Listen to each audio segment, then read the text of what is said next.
Cette émission est une présentation de l'Institut d'études internationales de Montréal. www.ieim.ucam.ca.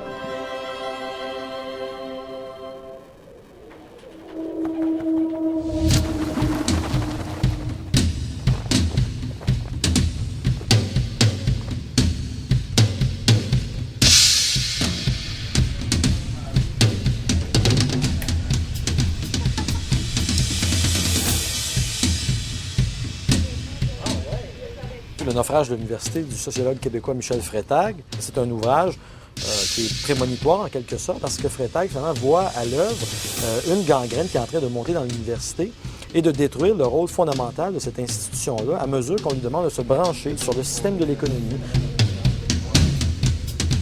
Finalement, si l'université est en train de se corrompre, c'est parce qu'il y a une maladie qui atteint l'ensemble du corps social dans les sociétés occidentales. Il y a un développement de l'économie et de la technique qui gonfle en dévorant tout sur son passage et qui a des effets destructeurs immenses sur le lien social, sur la culture, sur la nature également. Est-ce que je donne le nom au long de l'IRIS ou juste l'IRIS, ça va être bon? Ah, tu peux dire ils sont tous deux chercheurs à l'IRIS. Oui. L'Institut de recherche d'information socio-économique. On ne se bat pas pour des utopies spectrales ou fantomatiques, on se bat pour se réapproprier le tissu même des relations qu'on a déjà avec les autres et avec le monde. Au moins, tant que ça se tape pas dessus, là, montrons au moins que l'éducation, ça sert à ça. Ah ouais, d'accord? ça règle le conflit de manière pacifique. Donc on y va dans 5, 4, 3. Cette semaine, les publications universitaires abordent le thème de la tarification de la scolarité universitaire en compagnie d'Éric Martin et de Maxime Ouellette. Ils seront avec nous pour parler de leur livre « Université Inc », publié chez Lux Éditeur. Vous présentez votre livre comme un manuel d'autodéfense. Pourquoi vouloir publier un manuel d'autodéfense? Il faut regarder le contexte dans lequel on est actuellement, qui est catastrophique. Je pense que le mot n'est pas trop fort, dans la mesure où au Québec, on était en retard par rapport au reste du Canada anglais ou de l'Angleterre sur la question de la hausse des frais de scolarité. On sait qu'au Canada anglais, il y a eu des hausses massives dans les dernières décennies, que la moyenne des frais là-bas, c'est à peu près 6 000 par année. Et pour l'heure, au Québec, on était à peu près 2 000 par année. Donc, on avait des frais plus modestes, plus bas que les autres provinces canadiennes. Et comme disait Hegel, hein, la chouette de Minerve prend son envol à la tombée de la nuit. Donc, nous, on s'apprête à appliquer une politique sociale, alors que partout ailleurs, elle est à son crépuscule, c'est-à-dire que partout ailleurs, elle est en train de causer des effets très néfastes qu'on mesure en Angleterre, par exemple, où les frais de scolarité sont rendus à peu près à 16 000 par année. Et ça crée, on a vu les émeutes de Londres récemment, entre autres, la précarité, la pauvreté économique, ça crée toutes sortes d'instabilités. Et c'est entre autres dû au fait que les gens sont de plus en plus pris à la gorge par une vie qui est chère et tout ça. Donc, on a une politique sociale néolibérale qui est une politique de hausse des frais de scolarité qui, partout où elle a été mise en place, crée des inégalités d'accès, des problèmes sociaux, etc. Et au Québec, nous, alors que cette politique, on devrait à tout le moins tirer des leçons de ces échecs qui sont produits ailleurs. Au contraire, on a l'impression qu'on n'a pas retenu ces leçons-là et qu'au contraire, on va aller dans cette direction. Donc, nous, on voulait apporter des munitions théoriques à cet effort-là de freinage, de stoppage, de contestation de cette hausse de frais-là.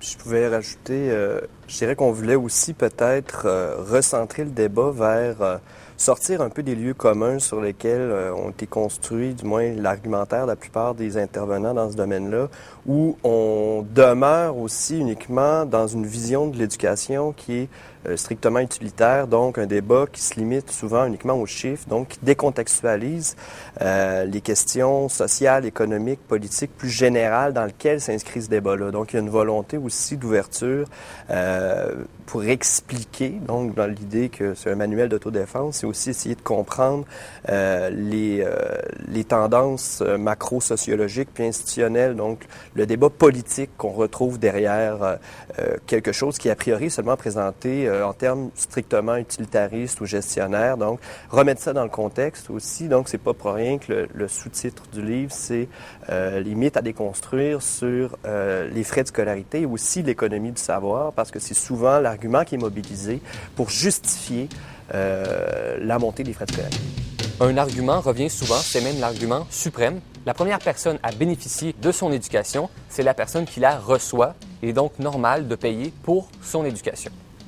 Oui, mais ça, c'est le classique néolibéral parce qu'on prend ce qui est un bien commun, un bien public, la culture, et on la transforme en marchandise qui est réputée à être strictement un bénéfice individuel. On est en train, en jouant sur les mots, on joue aussi sur le contenu fondamental de l'idée, on déplace ce que c'est que l'éducation. Normalement, donc classiquement, l'éducation, c'est de la culture.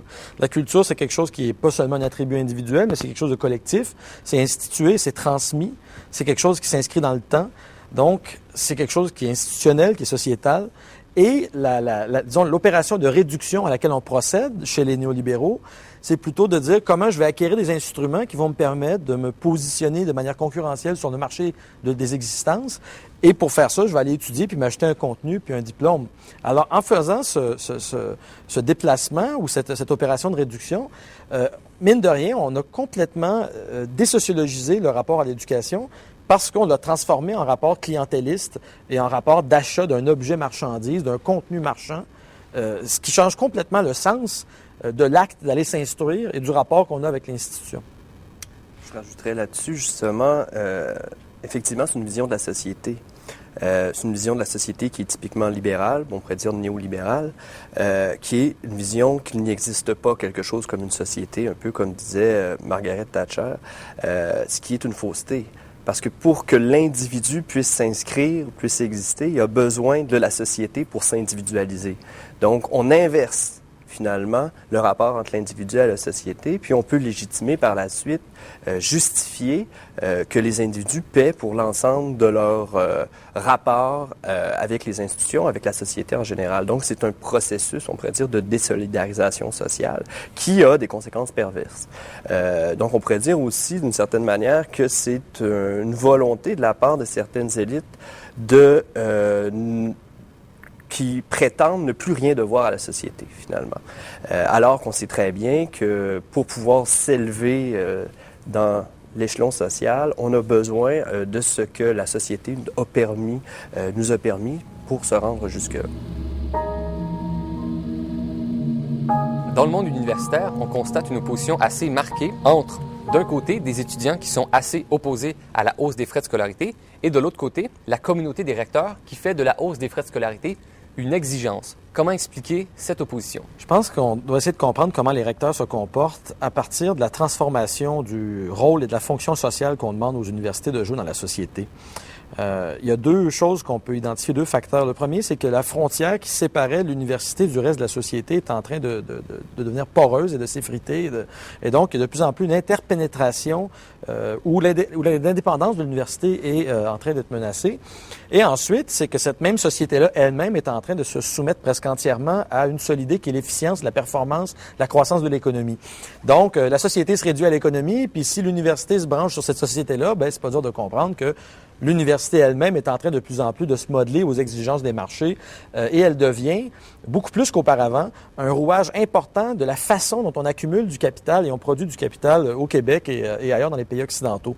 Donc, on a demandé à l'université d'assumer un nouveau rôle, qui est celui de catalyseur de l'accumulation financière capitaliste, ce qui est radicalement nouveau pour une institution qui était surtout auparavant dans la distance par rapport à la société, qui se vouait surtout aux grandes questions, à la transmission de la culture, au débat critique, qui n'était pas interpellée directement à agir dans la sphère des échanges économiques.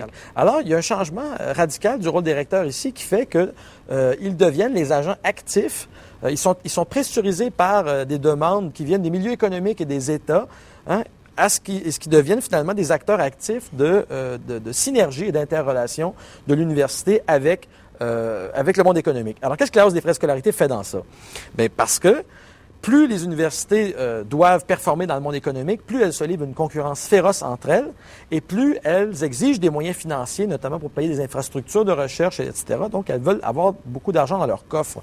Quand on regarde les universités du Canada anglais et qu'on constate qu'elles ont fait des hausses de frais de scolarité massives, on devient très envieux et envieuse chez les recteurs du Québec en disant, mais ma foi, si on procédait aux mêmes hausses, nous aussi, on aurait beaucoup plus d'argent et on pourrait jouer dans la cour des grands au niveau de la compétitivité interuniversitaire. Donc, il me semble que la réponse à cette question-là, c'est il y a un changement fondamental de la fonction sociale de l'université. Les recteurs, ils sont enserrés dans ça et Ils savent très bien que c'est pas du côté des fonds publics qu'on va augmenter le financement.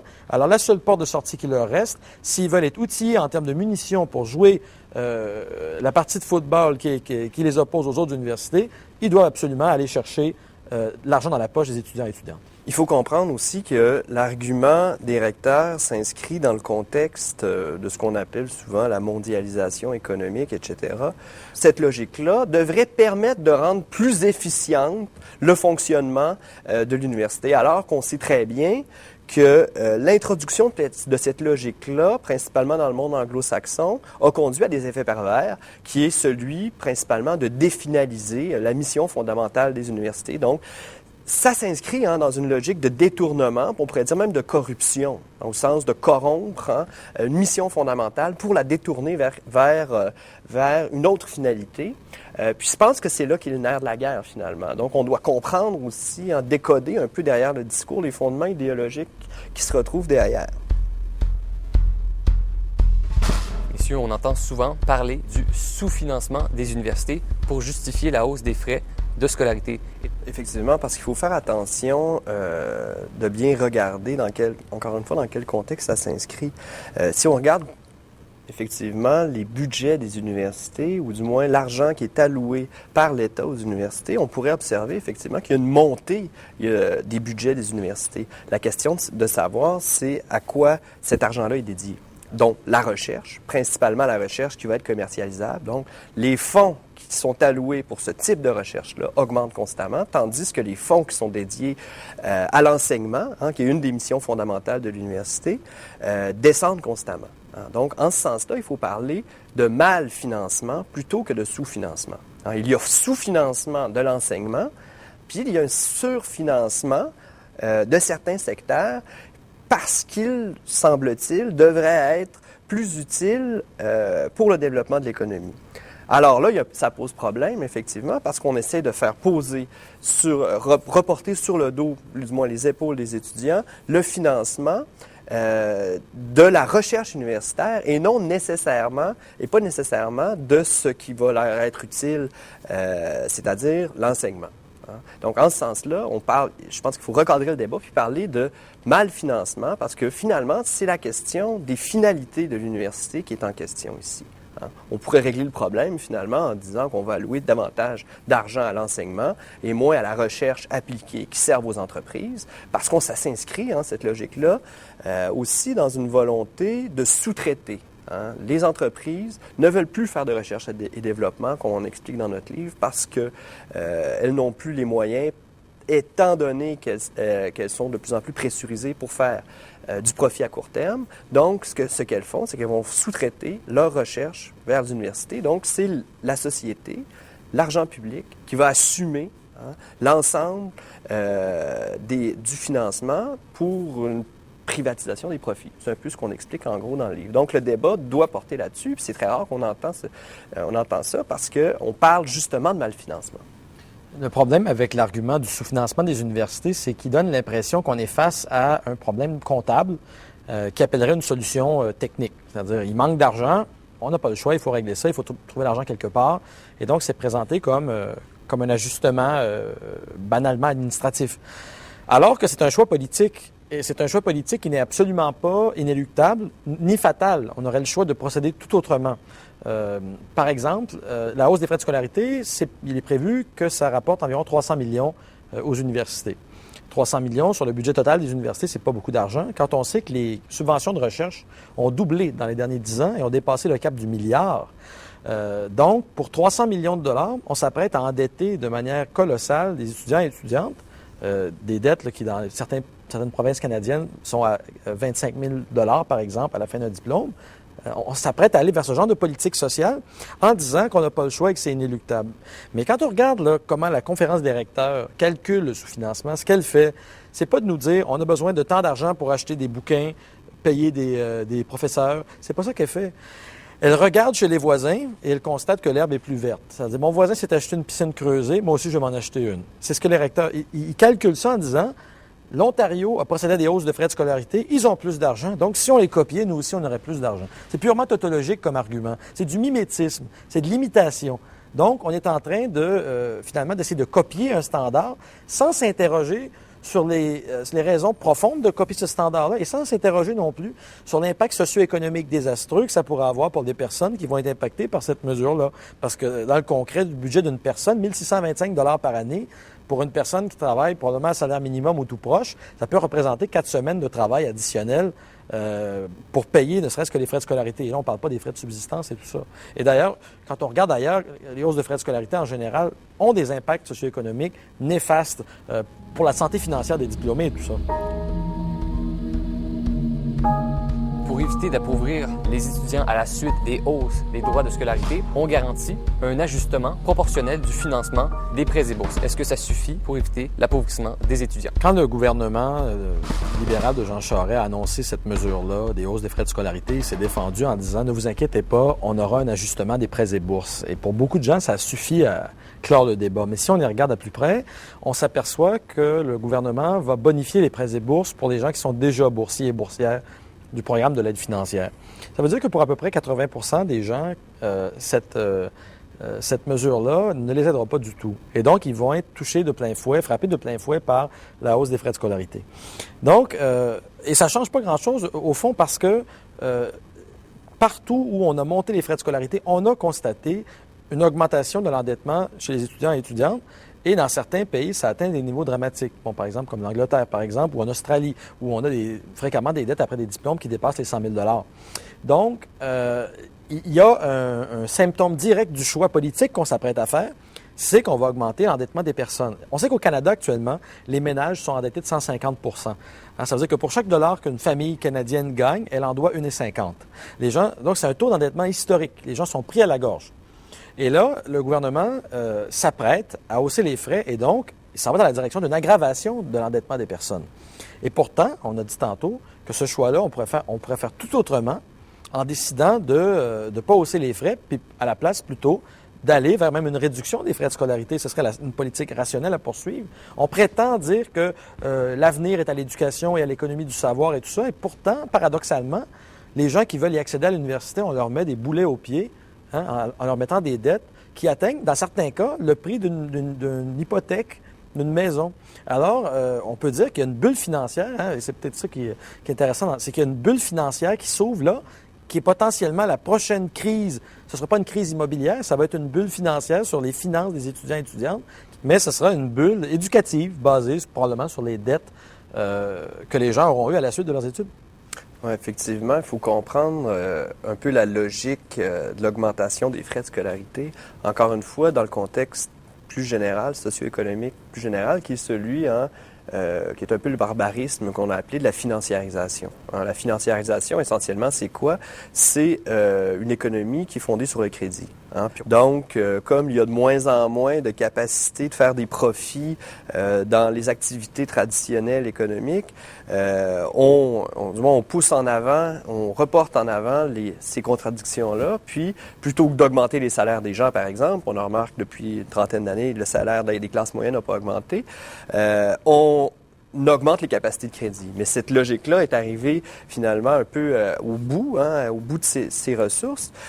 Donc, d'un point de vue économique, ça peut être très dommageable et dangereux d'endetter encore davantage les gens. Puis on sait très bien que c'est ce qui risque d'arriver si on augmente encore les frais de scolarité parce que les ménages sont pris à la gorge, du moins les ménages de la majorité de la population. Qu'est-ce qu'il faut se poser comme question par rapport à ça? C'est effectivement, il y a un risque, soit que, les étudiants vont s'endetter davantage. Quelles vont être les implications par la suite sur le choix de leur choix d'éducation, finalement? Quelle discipline ils vont choisir? Puis certains auteurs vont dire qu'en ce sens-là, l'augmentation des frais de scolarité a une vocation pédagogique. Essentiellement, elle sert un peu à dresser les gens, puis à les diriger vers des domaines qui sont soi-disant plus valorisables économiquement. Donc, ça crée un problème, dans une certaine mesure, où on dit on est dans une société libre, où on est capable de choisir par nous-mêmes, d'aller faire des choix pour décider ce qu'on veut être. On limite les choix. Puis on en remarque aux États-Unis, puis on remarque ici aussi, une augmentation radicale du nombre d'étudiants qui vont étudier en gestion. Et non seulement en gestion, ils vont étudier en finance. Hein? Donc, si on forme de plus en plus de gens en finance, ben ça crée un problème social, hein? Parce qu'à l'heure actuelle, la finance est le problème et non la solution. L'endettement des étudiants, est-ce que ça ne correspond pas à un transfert d'une dette publique vers une dette privée individuelle? Tout à fait. Tout à fait. Ça s'inscrit dans la logique qu'on expliquait tout à l'heure. C'est tout à fait cohérent d'un point de vue, on pourrait dire, néolibéral, dans la mesure où il n'y existe pas de société, il n'y a que des individus, donc on va désolidariser la dette qui est en soi publique vers les individus, puis en même temps, faut dire que ça va profiter à certains groupes au sein de la société, notamment les banques, hein, dont un des principales activités lucratives est celle d'endetter les gens. Donc, on va poursuivre cette logique-là pour faire plaisir à certains acteurs au sein de la société. La plupart des tenants des hausses des frais de scolarité disent qu'il n'y a pas de lien fondé entre une hausse des frais de scolarité et une diminution de la fréquentation des universités. Qu'est-ce que vous leur répondez? C'est toujours le même argument. C'est étrange parce que quand on parle de hausser les tarifs d'électricité, on dit que ça va être bon pour l'environnement parce que les gens vont moins consommer d'électricité. L'offre et la demande jouant, donc c'est bon de hausser les... Bon, soi-disant, pour la droite.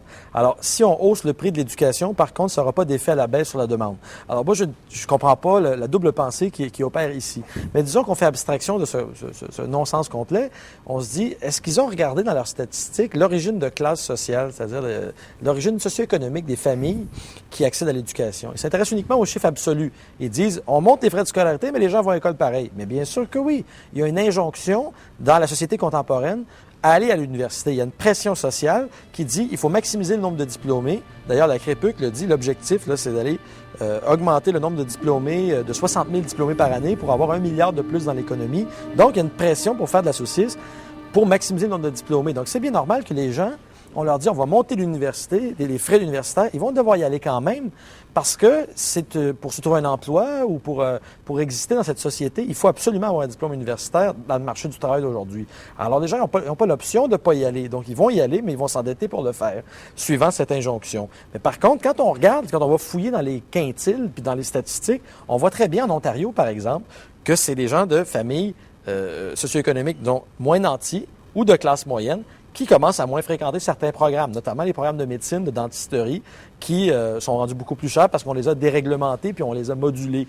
Hein? Donc, la fréquentation absolue, là, ça veut rien dire, ça. Il faut se demander de quel milieu socio-économique ces gens-là viennent. Puis d'autre part, il faut se demander s'il n'y a pas aussi un autre mécanisme par lequel ça se manifeste. C'est-à-dire, les gens vont pas fuir l'université à cause de la hausse des frais. Ils vont s'endetter. Et c'est après coup qu'on va pouvoir mesurer, dans leur santé financière de diplômés notamment, leur incapacité à s'acheter une maison, le fait qu'ils ont des dettes immenses à payer, le fait qu'ils ne sont pas capables de démarrer une entreprise. Il y a plein de mesures qui nous disent que les gens qui sortent de l'université avec ces dettes-là sont paralysés financièrement par un fardeau immense. Alors, ça ne se manifeste pas par un blocage, une barrière à l'entrée nécessairement. Ça se manifeste après coup dans le cycle de la vie plus loin par une mauvaise santé financière des diplômés.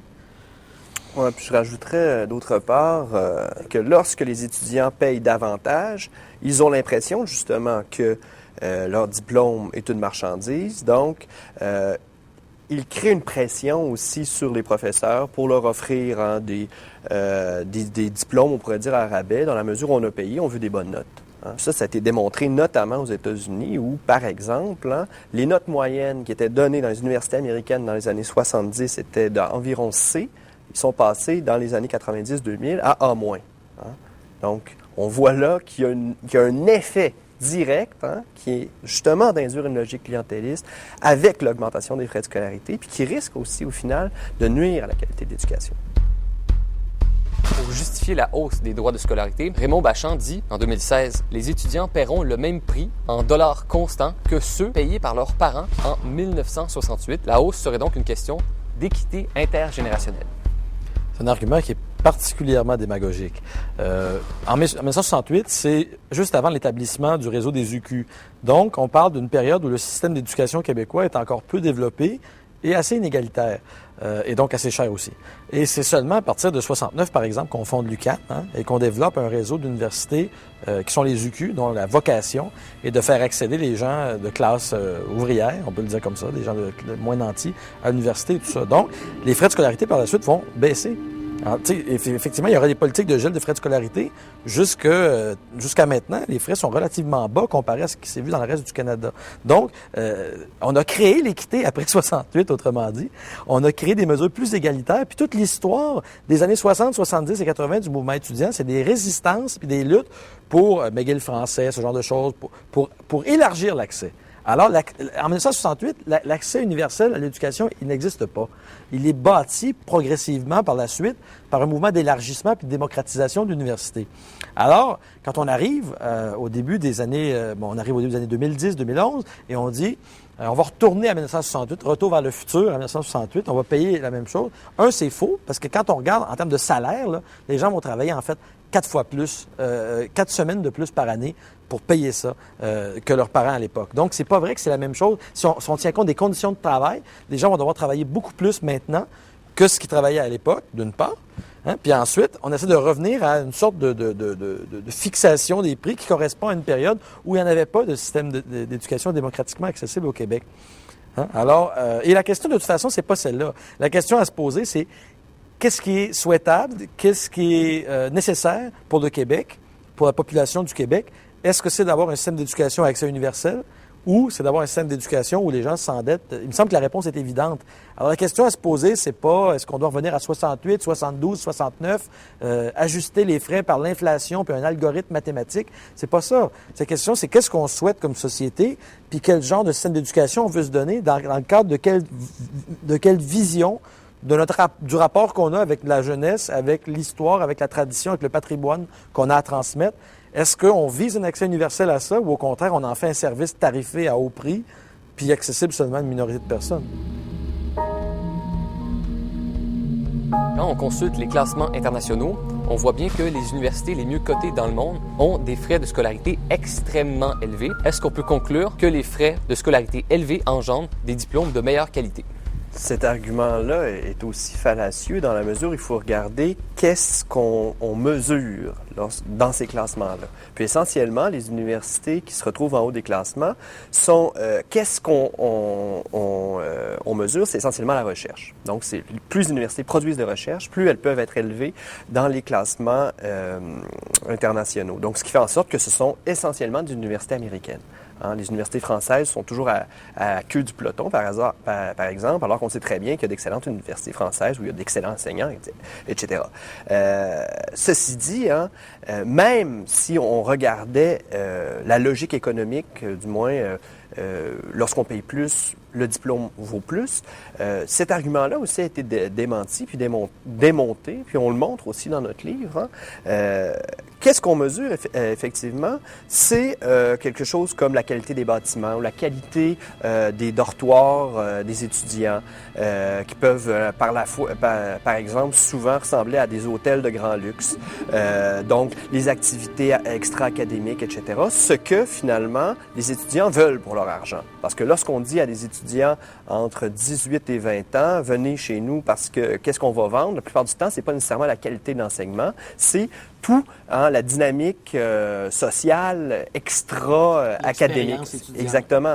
Donc, l'expérience étudiante fait en sorte que, effectivement, les frais de scolarité sont plus élevés, mais pas nécessairement, hein, c'est ce qui a été montré aussi par plusieurs recherches, pas nécessairement pour avoir une meilleure qualité d'éducation, mais davantage pour alimenter une logique bureaucratique aussi au sein des universités. Donc, on a une augmentation exponentielle d'une classe de bureaucrates qui doit justement entrer en compétition pour aller chercher, dont le rôle est d'entrer en compétition internationale pour se classer en haut du classement universitaire.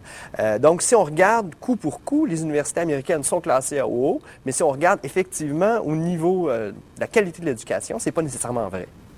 Mais ce qui est important aussi, c'est que le contenu de l'éducation dans ces calculs-là est complètement évacué. Ça devient un jeu de position relatif entre des universités qui se font concurrence sur le plan de la recherche. Avez-vous une équipe d'aviron? Est-ce qu'il y a des beaux arbres sur le campus, etc.? Et finalement, dans tout ça, on perd ce qui devrait pourtant être au cœur du questionnement, c'est-à-dire la finalité principale. Qu'est-ce qu'on enseigne et avec quelle rigueur l'enseigne-t-on? Et jusqu'où transmettons le patrimoine intellectuel, culturel et scientifique humain, ce qui devrait être le rôle de l'université comme lieu de synthèse de la société qui devrait transmettre aux générations futures ce patrimoine. Au contraire, le contenu disparaît Et c'est finalement, à la place de la culture, le savoir, entendu comme savoir empirique, mesurable, le plus souvent mesuré à l'aune de quoi? De ses effets économiques immédiats. Hein? C'est ça qui devient le critère. Donc, on mesure la qualité d'une université parce qu'elle est capable d'avoir des impacts positifs sur l'économie, parce qu'elle produit de la recherche commerciale et parce qu'elle a des beaux bâtiments et qu'elle attire un peu à la manière d'un Club Med. Hein, c'est l'aspect touristique du machin. Alors, dans tout ça, dans tout ce jeu, dans toute cette surenchère publicitaire et touristique dans laquelle les universités entrent, ce qui devrait être le cœur de l'activité universitaire, c'est-à-dire la relation maître-élève, la transmission de la culture, elle est de plus en plus expulsée en dehors de l'université. Comme disait Michel Henry, on expulse la culture en dehors de l'université. Et ce qu'on appelle qualité, c'est de plus en plus quelque chose qui est mesuré selon des critères strictement, soit utilitaires, techniques, économiques, qui sont étrangers à la mission fondamentale de l'université. Messieurs, Joseph Facal dit que le financement public de l'université sert surtout à financer l'éducation des classes aisées avec les ressources de tout le monde. Cet argument-là est un argument classique de l'appareil idéologique qui est mobilisé par les néolibéraux pour entourer la hausse des frais de scolarité d'une aura d'acceptabilité sociale. C'est l'argument en Angleterre, on appelait ça « the dustman shouldn't pay for the doctor ». Le balayeur de rue n'a pas à payer pour le médecin, donc le fils de riche peut se la payer, pourquoi ne le ferait-il pas? Évidemment, lorsqu'on parle de ça, on fait abstraction de l'existence du système d'impôt progressif. Hein? Si tout le monde paye des frais de scolarité réduits ou même pas du tout, c'est-à-dire la gratuité scolaire, les gens qui sont assez aisés là, dans leur vie ou plus tard, ils vont payer des impôts. Et à ce moment-là, c'est là qu'ils vont être rattrapés et qu'ils paieront des impôts plus élevés en vertu de leur capacité de payer. Donc, la justice sociale, elle ne se fait pas à l'entrée de l'université au moment de payer les frais, elle se fait plus tard dans la perception fiscale. Et c'est ce moment-là qui est escamoté dans l'argument des gens comme Joseph Facal. Et si on suit ce qu'il nous demande de faire, eh bien, d'une part, on sait que ça va de pair souvent avec un processus de défiscalisation. Hein. L'État du Québec, depuis environ 10 ans, s'est privé de 10 milliards de dollars de revenus récurrents en baisse d'impôts, consentis principalement aux familles les plus riches. Hein, donc, on est en train de détruire le mécanisme de redistribution de la richesse qu'il y avait auparavant. Puis de l'autre côté, on monte les tarifs. Alors, si on fait ça, on aura des frais de scolarité élevés à l'université. Les fils de riches, certainement, vont pouvoir payer. Quant aux autres, ils devront massivement s'endetter. Hein? Et c'est certain qu'il y a encore du travail à faire pour assurer un accès à l'université pour les gens de familles moins nantis et la classe moyenne. Mais si on monte les frais de scolarité, on va radicaliser le problème, ça ne réglera rien du tout. On l'a vu en Angleterre. Quand on monte les frais de scolarité, c'est la classe moyenne qui n'a pas accès aux prêts et bourses et qui n'a pas l'argent des familles nantis qui se fait prendre en sandwich entre les deux et écraser comme dans un étau parce qu'elle doit payer le plein prix des frais de scolarité et s'endetter et travailler plus. Hein? Donc, c'est assez cynique de parler de justice sociale pour un argument qui, au contraire, participe d'une dissolution des mécanismes de solidarité et de redistribution de la richesse qu'il y avait auparavant. Moi, je rajouterais là-dessus, dans cet argument-là, on ne prend pas en considération les conséquences sociales a posteriori de ce type d'argument. C'est-à-dire, par exemple, qu'est-ce qui va arriver au médecin qui s'est endetté de 100 000 $ plus tard? Il ne voudra plus payer d'impôts ou bien parce qu'il dit qu'il est étranglé économiquement par ses dettes, ou d'un autre côté, il va demander des augmentations salariales pour pouvoir refinancer par la suite ces dettes qui ont été induites par les frais de scolarité. Donc, il va y avoir une pression sur l'État d'un autre côté pour pouvoir aller chercher de l'argent quelque part. Donc, c'est effectivement un discours de classe. Hein. C'est le discours d'une élite qui dit on ne doit plus rien à la société. Hein. Si je me suis rendu là, c'est effectivement par moi-même. Hein. Donc, au moment où les gens, ceux du moins qui vont réussir à escalader les barreaux de l'échelle sociale, vont s'être rendus en haut, bien plus tard, ils vont se désolidariser du reste de la société. Hein. C'est-à-dire que l'élite ne veut plus rien avoir à faire, ne plus rien devoir à la société. C'est essentiellement le contraire de la justice sociale.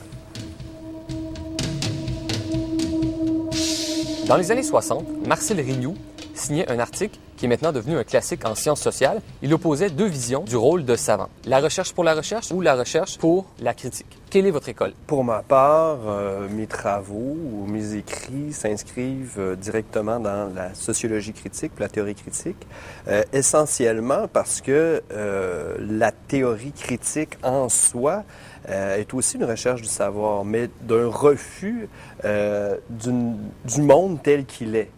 D'une certaine manière, c'est le propre de la théorie critique, c'est de celui de viser en quelque sorte une émancipation humaine, des formes de domination qui ne sont pas nécessairement légitimes dans la société. Donc nécessairement, je crois que mon approche, mes travaux s'inscrivent dans cette optique-là, mais ça ne veut pas dire non plus qu'ils ne sont pas aussi à la recherche d'un savoir et d'une vérité. Moi aussi, je m'inscris dans une tradition qui s'appelle la sociologie dialectique. C'est l'école de Michel Freytag en sociologie. Mais je travaille aussi sur Hegel et sur Marx, sur l'école de Francfort. Donc, on pourrait rattacher ce que je fais à la théorie critique. Je pense que cette question-là nous amène à nous poser la question du rôle du savoir ou de la connaissance dans la société. Pas seulement le rôle des intellectuels, ce qu'on appelle des chercheurs aujourd'hui. Moi, j'appelle plutôt ça des intellectuels. Puis d'ailleurs, je considère qu'une grande part de notre travail, c'est l'enseignement de la tradition intellectuelle et l'étude de la tradition intellectuelle avant même de faire de quelconque recherche que ce soit. Donc, il y a un côté d'un rôle de transmission qui m'apparaît très important et qui est justement marginalisé par la survalorisation de la recherche dans l'université aujourd'hui. Mais parlons du rôle du savoir dans la société. C'est précisément un savoir qui renonce à toute prétention critique dont on parle dans l'économie du savoir. Quand on parle d'économie du savoir, ce savoir-là, c'est un savoir qui se prétend positif, scientifique, empirique, et qui a une vocation principalement opérationnelle. C'est pas étranger au fait que la société elle-même renonce de plus en plus, comme disait Pierre Vadeboncoeur, la société s'est déspiritualisée et elle renonce à chercher à être autre chose que ce qu'elle est déjà. Comme tu dis, c'est le monde existant. Donc, il y a un enfermement, comme dirait Marcuse, c'est une sorte de monde unidimensionnel, dans lequel la pensée n'a plus à chercher à dépasser le monde tel qu'il est et ses contradictions, injustices ou inégalités. La pensée sert surtout à lubrifier le fonctionnement des choses qui existent déjà. Donc, ça devient une sorte d'outil pour rationaliser le fonctionnement de la machine sociale. Et c'est ce rôle-là qu'on demande aux universités de jouer maintenant. C'est-à-dire de la sociologie aseptique, du comptage de marge de CLSC. C'est de la sociologie qui sert, ou de la pensée, ou de la science, de la technoscience, qui sert essentiellement à améliorer le fonctionnement de ce qui existe déjà, puis augmenter l'efficience, principalement, de l'accumulation économique, puis de la production de technologies qui vont aider à ces fins-là également. Alors, là-dedans, il y a une modification considérable du rôle du savoir. Comme je disais tantôt, on passe de la culture à un savoir strictement opérationnel pour une société qui se conçoit de plus en plus en termes opérationnels, pour le dire comme Michel Freytag. Alors, évidemment, il faut refuser ça absolument, parce que non seulement c'est la mort de la pensée, mais en plus, c'est la fin du rôle de transmission et de critique de l'université qui la transforme en catalyseur d'une logique qui est destructive et qui est déjà en train de détruire le tissu social et la nature qui s'appelle le capitalisme. Donc, on a deux choix comme intellectuels, ou alors on saute à pieds joints dans la course à la compétition, aux subventions et à l'argent, ou alors on choisit à la place de défendre une institution puis une tradition intellectuelle qui a pour rôle principal, non pas d'aider les financiers ou le monde des affaires, mais d'essayer de penser c'est quoi le sens de notre présence dans le monde. Et qu'est-ce que c'est habiter le monde et qu'est-ce que c'est la vie bonne? C'est une question classique qu'on se pose depuis Aristote et qu'on devrait continuer de se poser aujourd'hui. Est-ce qu'il y a un modèle de financement du système d'éducation qui fait votre envie en matière de frais, de qualité et d'accessibilité? Bien, idéalement, je pense qu'on devrait dire que le modèle devrait être celui de la gratuité. Essentiellement parce que le savoir, la connaissance, c'est quelque chose de gratuit. Ça appartient au patrimoine commun de l'humanité. Si le savoir... D'ailleurs, c'est le problème du fait qu'on parle d'économie du savoir, parce que c'est une antinomie dans les termes. Le savoir, pour pouvoir s'augmenter, se diffuser, il passe nécessairement par la collaboration, puis sa plus grande diffusion. Donc, si on veut lui accoler un prix, c'est essentiellement, la seule manière pour le faire, c'est de créer des barrières fictives sur sa diffusion. Donc, Le modèle de financement de financement de l'éducation, mais c'est une antinomie, ça devrait être la gratuité. Puis encore là, c'est un choix politique. Hein. On choisit politiquement de mettre de l'argent, par exemple, pour financer la construction d'une aréna, hein, pour une équipe de hockey. Hein, parce qu'essentiellement, c'est quoi l'éducation? Hein? C'est un professeur, des livres, ça ne coûte pas grand-chose. Hein. C'est tout l'arrimage économique autour qui coûte cher. Hein. Donc, plus on arrime l'éducation directement en lui donnant une finalité économique, bien, plus ça va coûter cher. Hein. Donc, essentiellement, je dirais que dans le monde actuel, je ne pense pas qu'il y ait de modèle parfait parce que la plupart des sociétés, on n'est pas différent du Québec du reste du monde, sont pris avec ce même problème-là, hein, d'une volonté d'économicisation de tout, c'est-à-dire d'arrimer l'ensemble des activités sociales sur le développement économique. Puis tant et aussi longtemps que ça en sera ainsi, bien, ça va coûter toujours plus cher. Oui. Et puis, évidemment, je suis d'accord avec ça. Je pense que le modèle, c'est le vieux classique républicain, le modèle d'accès universel à l'éducation, la gratuité scolaire. Elle est pratiquée encore dans plusieurs pays du monde, mais comme Maxime le dit très exactement, il y a des pressions. En France, on le voit présentement, où les frais de scolarité sont assez bas. Il commence à y avoir l'arrivée d'un discours qu'on connaît déjà, nous, ici en Amérique, qui est le discours néolibéral avec les arguments, bénéfices individuels et tout. Donc, il y a ce modèle de gratuité scolaire. Et au Québec, on a fait des études avec l'IRIS, l'Institut de recherche des formations socio-économiques, et on a montré que ça coûterait environ 500 millions de dollars faire la gratuité scolaire au Québec. Alors, c'est pas énorme pour le budget d'un État, qui a un budget de 50-60 milliards de dollars, que de faire ce choix-là. Maintenant, on s'attend de l'école à ce qu'elle performe économiquement et que ce soit mesurable et qu'elle ait des impacts positifs sur la croissance économique de la nation. Bon, alors, c'est pas un problème de ressources qu'a l'école, c'est un problème qui est dans la tête de l'élite économique du Québec et puis du reste des pays de l'OCDE et du monde occidental, où on n'est plus capable d'accorder ou de comprendre la valeur de quelque chose si ce n'est qu'elle se mesure en impact positif sur la logique de croissance. Alors ça, c'est un problème de catégorie mentale. C'est pas un problème de ressources financières, c'est pas un problème technique, c'est un problème de maladie mentale dans le cerveau de ces gens-là, qui fait en sorte qu'ils sont incapables de voir le monde autrement qu'à travers une colonne de tableur Excel. Alors, il va falloir qu'on sorte de ça, parce que cette vision unidimensionnelle du monde, on sait ce que ça fait. Ça mène à la marchandisation de tout. On est dans une des périodes où on a le plus besoin du jugement critique. Crise environnementale, crise écologique, inégalité partout dans le monde. On aurait bien besoin de gens qui sont capables de réfléchir aux problèmes auxquels on fait face, de le faire intelligemment, mais au contraire, on est en train de mettre la hache dans un des derniers lieux institutionnels qui avait pour vocation de réfléchir, hein, pour que la société se ressaisisse elle-même et de le transformer à la place en accélérateur. Hein, comme on disait tantôt, on va éteindre du feu avec du kérosène. Hein, on va demander à l'université d'accélérer la course vers le mur et la barbarie dans laquelle on est lancé.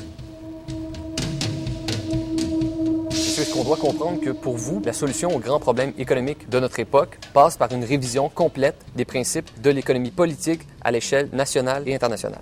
Tout à fait, parce que, on le voit très bien, à l'heure actuelle, on est arrivé au bout d'une logique, hein, qui est celle, finalement, de la modernité, puis les apories hein, qu'elles induisaient, notamment à partir du développement du capitalisme. La fuite en avant du capitalisme, de ces crises, d'une crise structurelle, hein, c'est un peu ce qu'on explique dans le livre. Le déploiement de l'économie du savoir, c'est une logique qui s'inscrit dans une volonté de sortie de crise. Hein. Sortie de crise qui était celle des années 70, qui était l'apogée hein, de ce qu'on a appelé le Fordisme, finalement la surproduction, puis la surconsommation. Ce système-là est entré en crise dans les années 70. La seule manière dont on a trouvé pour continuer puis perpétuer ce modèle de développement-là, ce système-là est essentiellement fondé sur une logique, sur une rationalité, en fait, qui est très subjective, hein, qui est celle de la bourse, spéculative. Hein. Donc, essentiellement, la crise qu'on vit à l'heure actuelle, c'est l'incapacité de reproduire, de repartir la capacité d'arrimer la surproduction puis la surconsommation. Et si on veut sauver la société, il faut effectivement sortir de l'économie politique. Puis, c'est rendu possible. Je suis content que tu parles de sauver la société parce que moi, quand la question était posée, ça me faisait penser évidemment au titre du livre de Michel Freytag qui s'appelle « L'oubli de la société ».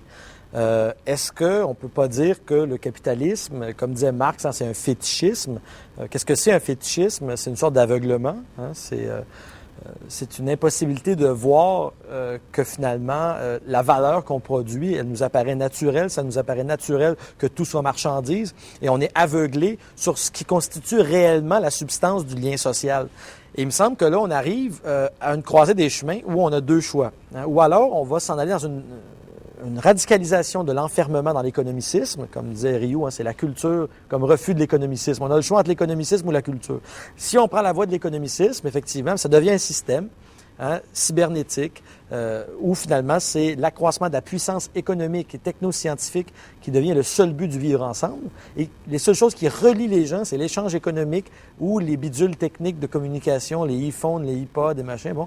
Et tout ça fonctionne sans avoir d'autre but que d'accélérer son propre fonctionnement puis d'augmenter le capital qui est accumulé. C'est ce que Freytag appelait la société opérationnelle décisionnelle.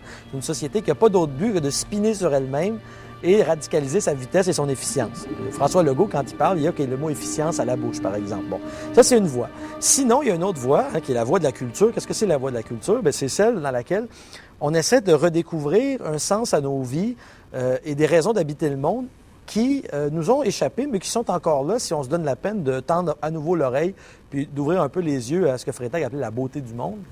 Il y a d'autres raisons de vivre ensemble dans le monde que d'accroître notre puissance de transformer ou de défigurer le monde ou de détruire l'environnement ou de produire de l'énergie. Il y a d'autres choses comme, par exemple, ce qui est déjà là sous forme de, non pas de la valeur financière, mais de la richesse réelle. Puis ensuite, de manière peut-être encore plus importante, retrouver les liens qui nous lient à travers la transmission de la culture à toute l'humanité passée, puis au sens qu'elle a produit en s'accumulant sur elle-même comme expérience d'elle-même. Et il y a du sens à cet endroit-là qui attend juste d'être moissonné puis d'être cueilli. Le problème, c'est que dans la société capitaliste actuelle, la société économiciste, la société qui érige la production de la valeur en seule matrice des rapports sociaux, il n'y a plus de place pour aucun respect et pour aucune déférence à l'égard de cette tradition et à l'égard de cette substance naturelle et sociale, parce qu'on mesure tout sous la base d'une abstraction quantitative. Alors, remettre en question l'économie politique, c'est remettre en question l'espèce de prisme qui nous fait voir le monde à travers une seule lunette, à travers un seul angle, et il loge là la seule possibilité de survie, non seulement pour l'humanité, mais pour une bonne partie de la nature, parce que si on creuse plus loin encore de l'abstraction, on va tout simplement dévorer tout ce qu'il y a ou le transformer en déchets. Donc, il y a une seule possibilité, c'est pas juste de remettre en question l'économie politique, mais c'est de retrouver toute l'épaisseur et la richesse du lien social par-delà le réductionnisme que l'économie a opéré sur le rapport humain, le rapport à la nature, le rapport social.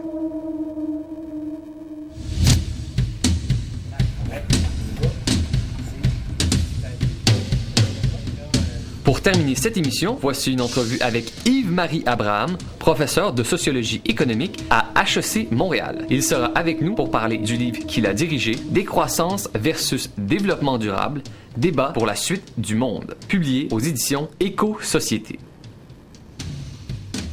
Monsieur Abraham, sur quoi repose la différence entre la décroissance et le développement durable? Est-ce que c'est seulement une question de vocabulaire?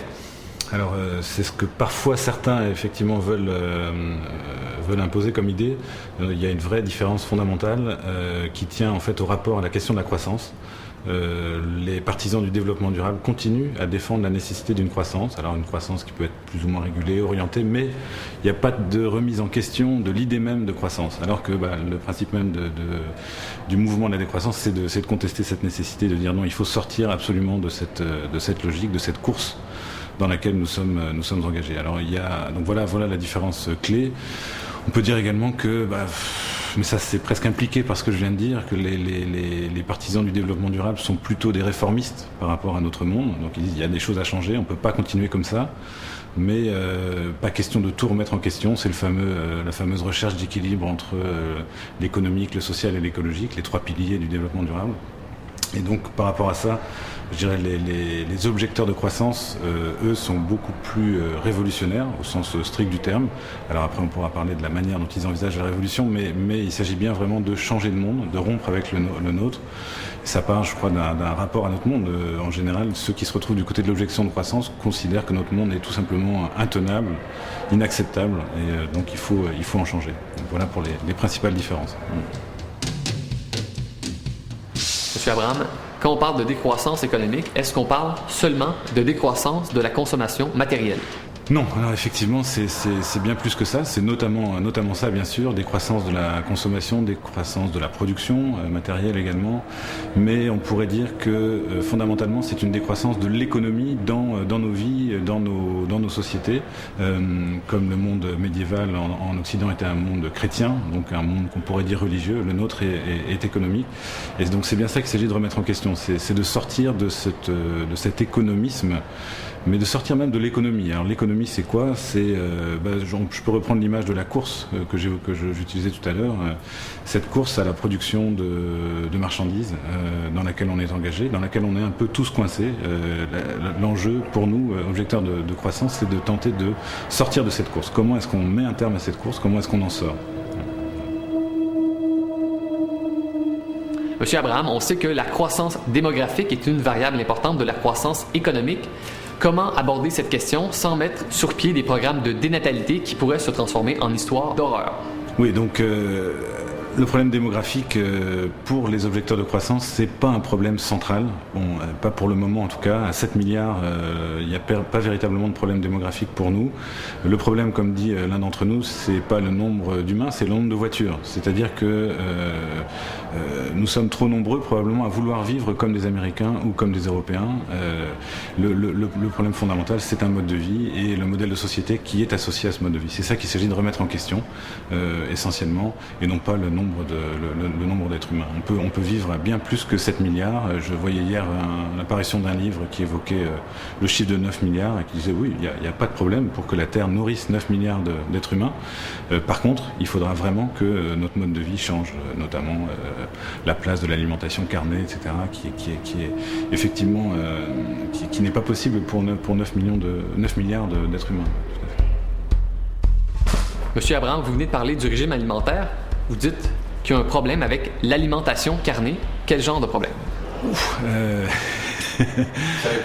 Fondamentalement, l'alimentation carnée, son problème, c'est elle consomme énormément d'énergie, énormément de terre, etc., qui pourrait servir à autre chose, d'énergie qui pourrait servir à autre chose. Elle est polluante par ailleurs, donc effectivement, je pense que c'est vraiment une alimentation qui doit occuper une place bien plus réduite dans nos vies en général. Malheureusement, elle s'est imposée comme la bonne manière de s'alimenter, et elle est imitée partout dans le monde aujourd'hui. Donc c'est un des grands problèmes. Là, on est vraiment au cœur de la question. C'est bien le mode de vie qui est problématique et pas le nombre que nous sommes. Dans votre livre, vous soulignez la nécessité d'une nouvelle cosmologie. Qu'est-ce qu'une cosmologie? Donc qu'est-ce qu'une cosmologie? Je pense un synonyme relativement simple, ça pourrait être vision du monde. Quelle est la vision du monde dans laquelle on est? Vision du monde qui est toujours une manière de répondre à plusieurs questions. Qui sommes-nous? Qui sont les êtres qui m'entourent? Quelle relation j'ai avec eux? Qu'est-ce que le temps? Qu'est-ce que l'espace pour moi? Quel rapport j'ai au temps et à l'espace? Donc voilà pour la cosmologie. Je m'appuie dans ce petit texte auquel vous faites référence sur les travaux d'un anthropologue, justement un anthropologue français, Philippe Descola, qui suggère l'idée suivante, de savoir que nous, les Occidentaux, aurions justement une vision du monde bien particulière, que lui-même qualifie de naturaliste. Les caractéristiques clés de cette cosmologie, de cette vision du monde, c'est de poser une frontière, un écart, une différence absolue, radicale entre les humains et tous les autres êtres qui habitent cette terre. Les humains ayant donc plusieurs qualités, celle de penser, celle de réfléchir, celle de pouvoir communiquer par symbole, celle de pouvoir faire acte de volonté.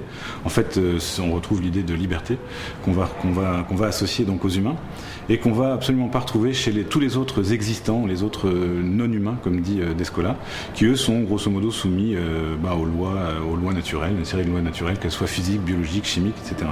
Évidemment, l'être humain est au-dessus du reste des existants. Ça lui permet de s'engager dans une relation de production vis-à-vis d'eux, c'est-à-dire une relation dans laquelle tous ces non-humains sont potentiellement des moyens au service de la satisfaction de ses besoins. Alors, ce naturalisme-là, cette façon de voir le monde, c'est ce qui a rendu possible tout simplement la révolution industrielle. C'est-à-dire qu'on ne peut pas penser la révolution industrielle indépendamment de cette vision du monde. Si vous êtes, comme dit Descola, animiste par exemple, les animistes, c'est par exemple le cas de la plupart des Amérindiens, que ça soit au nord ou au sud, les animistes, eux, ne font pas cette frontière entre humains et non-humains. Il y en a d'autres frontières, mais par contre, ils considèrent que les non-humains ont une âme, ont une conscience, ont une capacité de réflexion, savent communiquer, etc. Donc ils ont leur propre monde. Autrement dit, c'est potentiellement des alter-ego. Alors on peut considérer que c'est tout à fait bête de voir les choses comme ça, mais si on les voit vraiment comme ça a des conséquences très concrètes, très pratiques sur les rapports qu'on va avoir, par exemple avec les animaux, ou par exemple avec les plantes. Ça devient excessivement difficile d'envisager la simple domestication, par exemple. C'est de fait ce qu'on observe chez la plupart des chasseurs-collecteurs qui étaient animistes. C'est précisément, ils n'ont pas domestiqué, même quand ils ont eu la possibilité technique de le faire, même quand ils ont vu d'autres le faire, ils ne l'ont pas fait. La thèse de Descola, c'est de dire mais c'est vraiment leur cosmologie qui le leur interdit en quelque sorte, qui les empêche d'embarquer là-dessus. Avec chaque poulet qu'on égorge, vous imaginez qu'en termes de productivité, là, ça n'irait pas, quoi. Donc c'est vraiment voilà les obstacles clés de la cosmologie à certaines de nos pratiques. Alors donc pour revenir au début de votre question, pourquoi est-ce qu'il faut en changer? Parce que cette industrialisation de notre monde, la révolution industrielle, c'est la cause d'une grande part de nos problèmes écologiques aujourd'hui. Je ne parle pas d'autres problèmes, mais sur le plan écologique, oui, d'où viennent tous nos problèmes, c'est l'industrialisation. D'où la nécessité de remettre en question notre naturalisme. Dire, est-ce qu'il ne faut pas commencer à envisager le monde et notre rapport aux autres existants sur un autre mode? Non pas en faire toujours un moyen au service de nos besoins, mais en faire vraiment une fin en soi. Comme on le fait avec les autres humains, en tout cas comme on est censé le faire avec les autres humains, nos droits fondamentaux reposent sur cette idée-là, que les humains ne peuvent jamais être considérés simplement comme des moyens, c'est le principe kantien. La question aujourd'hui est de savoir comment est-ce qu'on peut réussir à se convaincre de la nécessité de traiter les non-humains de la même manière. Donc jamais seulement comme des moyens, mais toujours aussi comme des fins. Ça, je crois que c'est philosophiquement un des enjeux clés de l'avenir de l'humanité, tout simplement.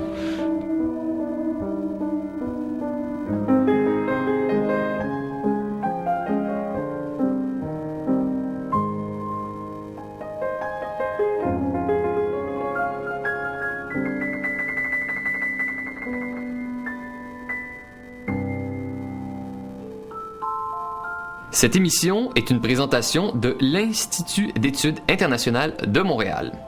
www.ieim.uqam.ca